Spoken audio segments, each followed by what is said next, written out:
नमस्कार, केबी न्यूज़ देख रहे हैं आप। केबी न्यूज़ खबर आपकी में आपका स्वागत है। खबर आजकल में जैसे हमने आपको टाइटल दिखाया, आज हम आपको खबर दिखाएँगे एक संत की, आधुनिक युग के संत जो बहुत पॉपुलर हैं और जो बिल्कुल बेबाकी से हर सवाल का जवाब देते हैं। उनकी एक रिपोर्ट उनके बारे में आपको हम बताएँगे।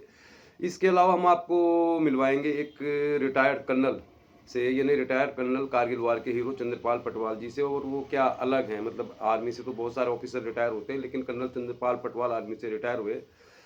लैंसडाउन के रहने वाले हैं। केंद्रीय विद्यालय में उन्होंने पढ़ाई की, आर्मी ज्वाइन की, आर्मी में ऑफिसर थे। कारगिल वार के दौरान आपने बहुत अच्छी भूमिका निभाई और विक्रम बत्रा जो थे वो आपकी ही अगुवाई में लीड कर रहे थे। कारगिल विजय में आपका बहुत बड़ा योगदान था और रिटायर होने के बाद भी आपकी गतिविधियां अच्छी हैं। मतलब कोटद्वार भाबर के मुरादाबाद स्टेडियम में, स्टेडियम तो नहीं कहेंगे, खेल मैदान में कर्नल चंद्रपाल पटवाल जी ने अपनी 30वीं शादी की सालगिरह मनाई। और सालगिरह मनाने की खबर नहीं है, अपनी सालगिरह के अवसर पर उन्होंने भाबर के निर्धन 90 खिलाड़ियों को गर्मियों के जो स्कूल के स्पोर्ट्स के जो कपड़े होते हैं वो वितरित किए, तो ये खबर भी अच्छी है।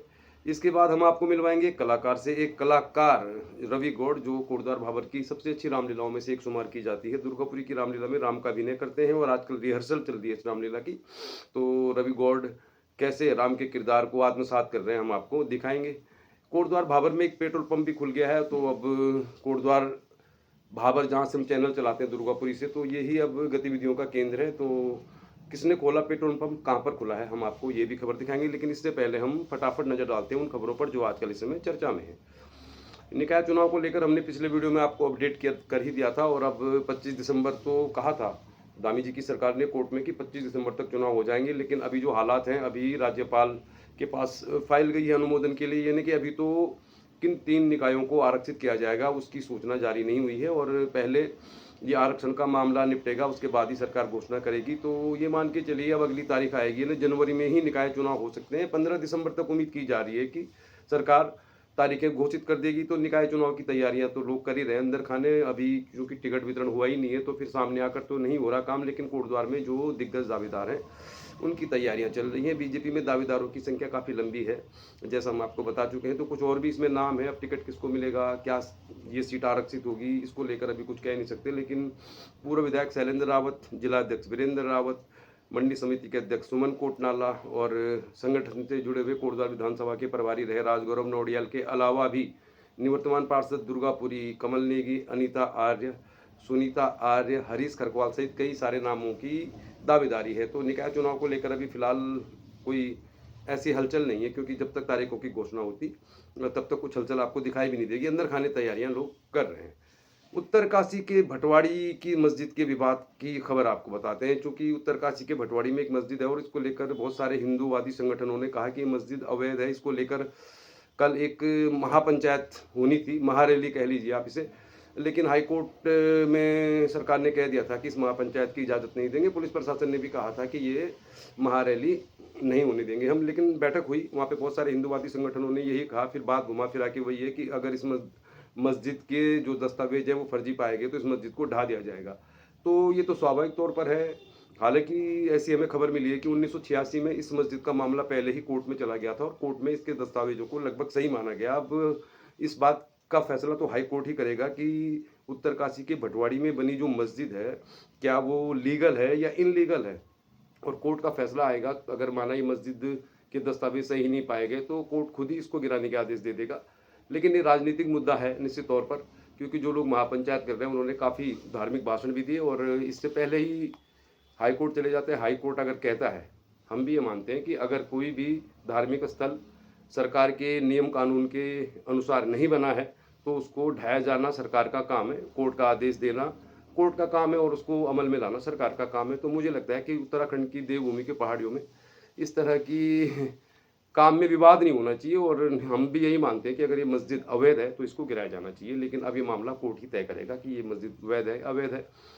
कोटद्वार में फिलहाल कुछ ऐसी खबर नहीं है जो आपको दिखाई जाए। हाँ, लेकिन एक खबर आई है दुख भरी। दिल्ली के रहने वाले एक सज्जन जिनका बेटा लैंसडाउन आर्मी स्कूल में पढ़ता है, वो मिलने आए थे। दिल्ली से आए, कोटद्वार में रुके, रात 1:30 बजे गाड़ी में सो गए। 2 मित्र थे और सुबह एक सज्जन की डेथ हो गई, मतलब हार्ट अटैक होने से उनका देहांत हो गया, ऐसी खबर है। क्योंकि वो गाड़ी में सोए हुए थे, सुबह उठकर जब वो लैंसडाउन जा रहे थे तो उनके साथी जो उनके साथ में आए थे विनोद नगर दिल्ली से, उन्होंने उनको अस्पताल में भर्ती कराया, जहाँ पर उनको मृत घोषित कर दिया। पुलिस इसकी जाँच कर रही है, लेकिन संभवतः ये मामला हार्ट अटैक का माना जा रहा है। लेकिन एक काफ़ी दुखद खबर है और निश्चित तौर पर उनके परिवार को इससे काफ़ी दुःख हुआ होगा। चलिए फिर अब बात करते हैं, प्रेमानंद जी की बात सबसे पहले करते हैं। और मोबाइल फ़ोन एक ऐसा ज़रिया है जिसमें आपको बहुत कुछ मिलता है। मतलब अगर हम आपसे मिल रहे हैं तो आपके फ़ोन पे हम हैं और अपने फ़ोन से हम आपको कुछ खबर दिखा रहे हैं।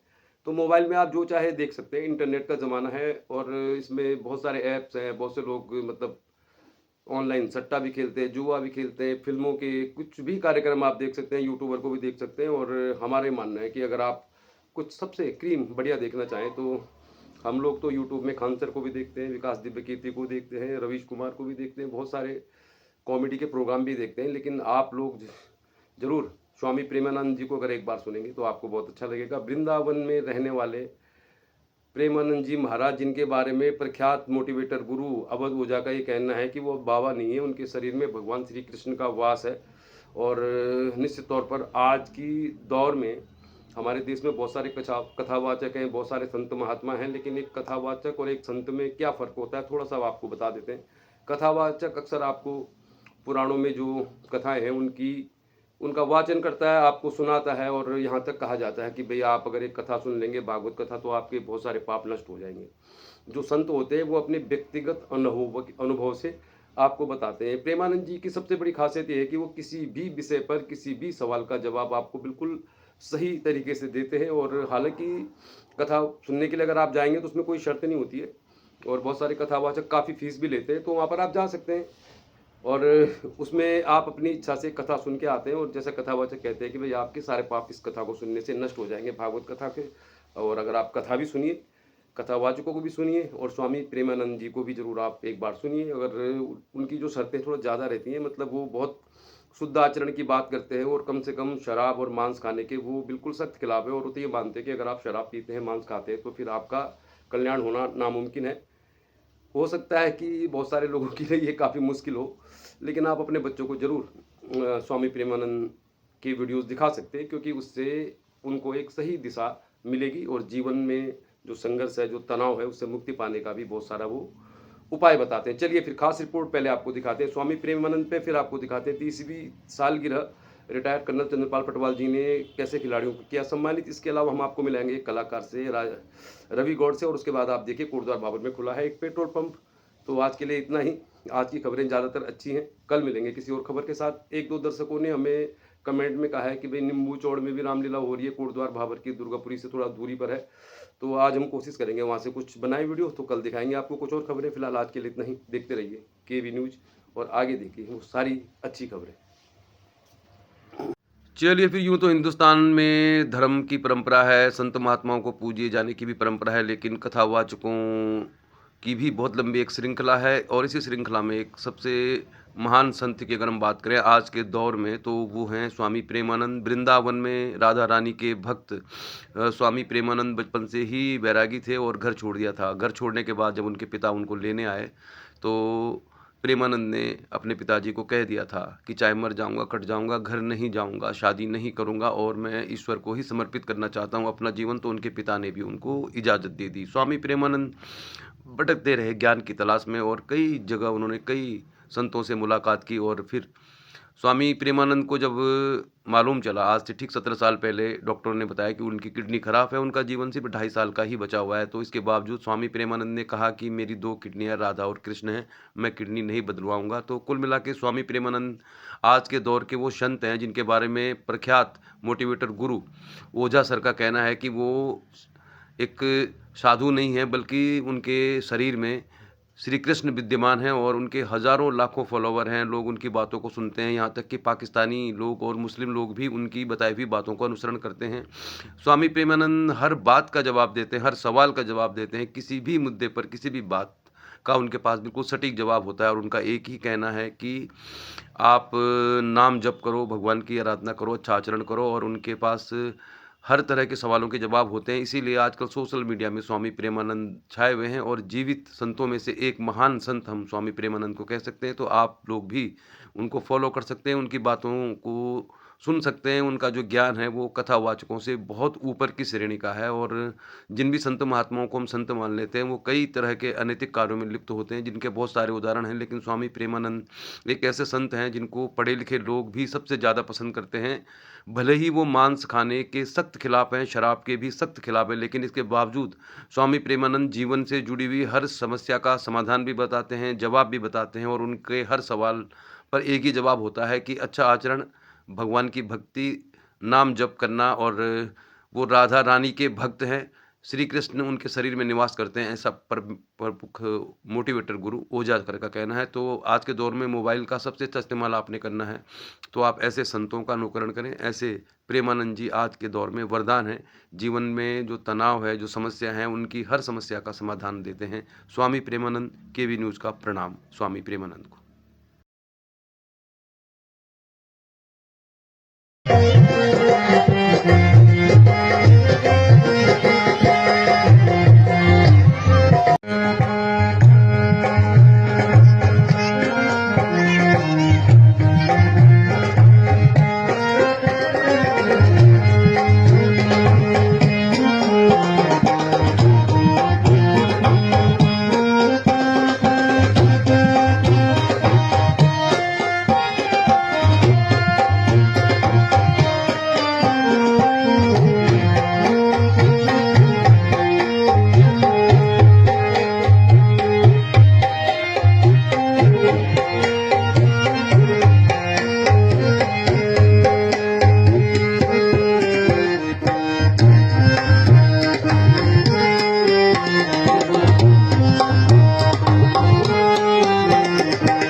शुरू से गाओ, शुरू से बस।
है, ठीक है, चल जाएगा।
भाई भैया तेरे भैया भोजन दीजो भूखन को भैया भोजन दीजो नागन को बहनाओ धीरे भारत